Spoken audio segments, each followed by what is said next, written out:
இது மகிமை நேரம். பிதாவாகிய தேவனாலும் கர்த்தராகிய இயேசு கிறிஸ்துவினாலும் உங்கள் எல்லாருக்கும் கிருபையும் இரக்கமும் சமாதானமும் உண்டாதாக. இந்த நாளின் செய்திக்கு ஆதாரமாக நான் எடுத்துக்கொண்ட வேத வசனம் 2 பேதுரு 1:21 தீர்க்க தரிசனமானது ஒரு காலத்திலும் மனுஷருடைய சித்தத்தினாலே உண்டாகவில்லை. தேவனுடைய பரிசுத்த மனுஷர்கள் பரிசுத்த ஆவியினாலே ஏவப்பட்டு பேசினார்கள். இன்னொரு வசனம் எபிரேயர் 4:12 தேவனுடைய வார்த்தையானது ஜீவனும் வல்லமையும் உள்ளதாயும் இருபுறமும் கருக்குள்ள எந்த பட்டயத்திலும் கருக்கானதாயும் ஆத்மாவையும் ஆவியையும் கணுக்களையும் ஊனையும் பிரிக்கத்தக்கதாக உருவ குத்துகிறதாயும் இருதயத்தின் நினைவுகளையும் யோசனைகளையும் வகையறுக்கிறதாயும் இருக்கிறது. வேத வசனம் கர்த்தர் மனிதரை கொண்டு எழுதினாலும் அது மனிதருடைய புத்தகம் அல்ல, மனிதரால் எழுதப்பட்ட புத்தகம் அல்ல என்று சொல்லி நாம் இந்த வசனங்களின் மூலமாக அறிந்து கொள்கிறோம். வேத வசனம் சமூலமும் சத்தியம் என்று சொல்லி வேத வசனம் சொல்லுகிறது. அது புடமிடப்பட்டது, 7 தடவை அது புடமிடப்பட்டது என்று சொல்லி வேத வசனம் சொல்லுகிறது. அது ஒரே ஒரு வார்த்தை கூட அது தப்பானது கிடையாது. அது எல்லாமே பரிசுத்த ஆவியினால் சர்வ வல்லமை உள்ள தேவன் எழுதின வார்த்தைகள். அதன் ஆக்கியோன், அதன் ஆத்தர் சர்வ வல்லமையுள்ள தேவனாகிய கர்த்தர். அவர் நமக்கு எழுதி தந்த வார்த்தைகள், மனு புத்திரருக்கென்று மனுஷருக்கென்று கர்த்தர் தந்த நல்ல கற்பனைகளும் கட்டளைகளும் தான் இந்த வேத வசனம். இந்த வார்த்தைகளை கொண்டுதான் கர்த்தர் கடைசி நாளிலே நம்மை நியாயந்தீர்க்க போகிறார். இந்த வார்த்தைகள் நம்மை கட்டுகிற வார்த்தைகள், நம்மை ஆசீர்வதிக்கிற வார்த்தைகள், நம்மை வழி நடத்துகிற வார்த்தைகள் என்றாலும் இந்த வார்த்தைகள் நம்மை நியாயந்தீர்க்கிற வார்த்தைகளும் கூட. இந்த வசனத்தை கொண்டுதான் கர்த்தர் நம்மை நியாயந்தீர்க்க போகிறார். வேத வசனமே சத்தியம், வேதம் சமூலமும் சத்தியம். உலகத்திலே 1000 புத்தகங்கள் இருந்தாலும் சர்வ வல்லமையுள்ள தேவன் எழுதி தந்த ஒரே புஸ்தகம் இந்த வேத புஸ்தகம்தான். பரிசுத்த மனுஷர்கள் பரிசுத்த ஆவியினால் ஏவப்பட்டு பேசினார்கள், பரிசுத்த ஆவியினால் ஏவப்பட்டு எழுதினார்கள் என்று சொல்லி வேத வசனத்திலே நாம் பார்க்கிறோம். இதை எழுதி தந்தவர் கர்த்தராகவே.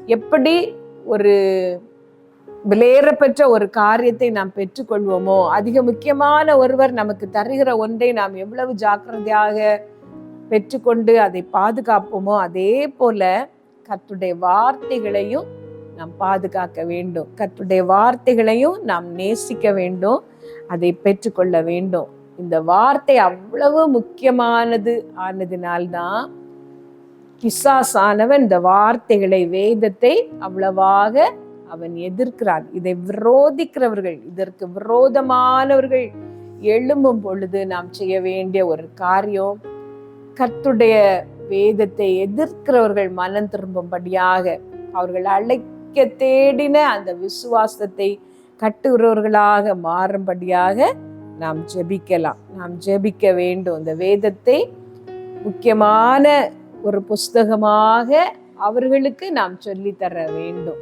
இந்த வேதத்தை அறியாத ஜனங்களுக்கு இது ஏதோ ஒரு எல்லா புஸ்தகங்களையும் போல இதுவும் ஒன்று என்று நாம் வைக்காமல் இல்லாமல் இது விலையேறப்பெற்றது என்று அவர்கள் உணரத்தக்கதாக நாம் அவர்களுக்காக ஜெபிக்க வேண்டும். வேத வசனத்தை கொண்டு கர்த்தர் இந்த உலகத்தை நியாயந்தீர்க்க போகிறார்.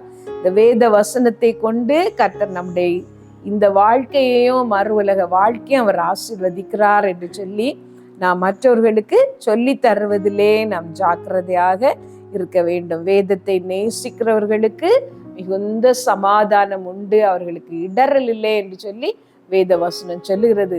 மற்றவர்கள் இந்த வேத வசனத்தை நேசிக்கத்தக்கதாக, இதன் மகத்துவத்தை காணத்தக்கதாக நாமே வாசிக்கிற நிரூபங்களாக நாம் இருக்க வேண்டும். நம்மை பார்க்கிறவர்கள் வேத இயேசு கிறிஸ்துவின் அன்பையும் வேதம் கற்றுத்தந்த அந்த குணாதிசயங்களையும் நம்மிலே காணப்பட, நம்மிலே கண்டுபிடிக்க வேண்டும்.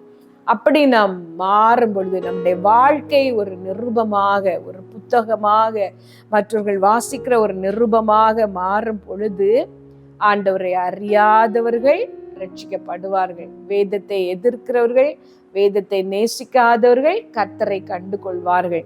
நாம் கிறிஸ்துவை பிரதிபலிக்கிறவர்களாக நாம் இருக்க வேண்டும். வேத வசனம் நமக்கு எல்லாமாக மாறும் பொழுது, வேத வசனத்திற்கு நாம் கீழ்ப்பட்டு அதன்படி நடக்கும் பொழுது, ஆண்டவரை அறியாதவர்கள் கூட, அதை விரோதிக்கிறவர்கள் கூட கர்த்தரை கண்டு கொள்வதற்கு முடியும். ஆகவே நம்முடைய வாழ்க்கை கர்த்தருடைய வார்த்தையை பேசுகிற ஒரு வாழ்க்கையாக மாற நாம் ஒப்பு கொடுக்க வேண்டும். நம்மிலே காணப்படுகிற அந்த விசுவாசம், அந்த கனிவு, அந்த ஆவியின் கனிகள், அந்த அன்பு மற்றவர்களை ஆண்டவருக்கு நேராக இழுக்க முடியும். விரோதிக்கிறவர்கள், கர்த்தருடைய வார்த்தைகளுக்கு விரோதமாய் இருக்கிறவர்கள் மனம் திரும்பத்தக்கதாக நாம் ஜெபிக்க வேண்டும்.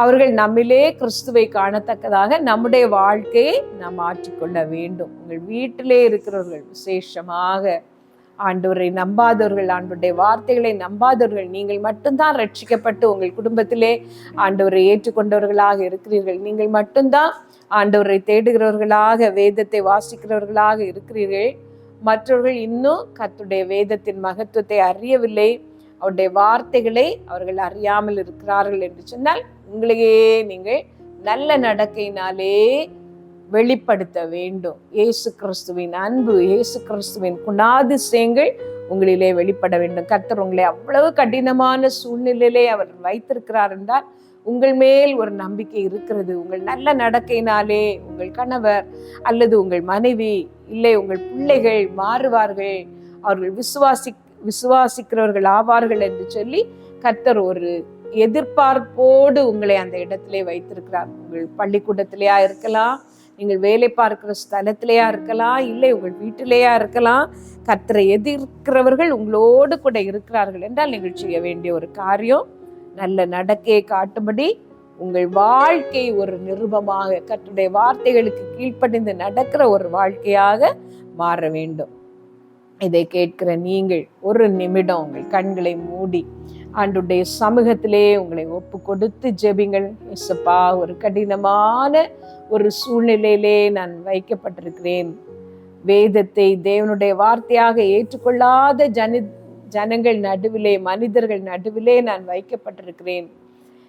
என் வீட்டிலேயே வேதத்தை எதிர்க்கிறவர்கள், அதை நேசிக்காதவர்கள் இருக்கிறார்கள். ஆண்டவரே, உங்களுடைய வேதத்தின் மகத்துவத்தை நான் அவர்களுக்கு காட்டும்படி, வேதத்தின் வல்லமை அவர்களுக்கு நான் வெளிப்படுத்தும்படி என்னுடைய வாழ்க்கையை பரிசுத்தமாக மாற்றும் என்று கேளுங்கள்.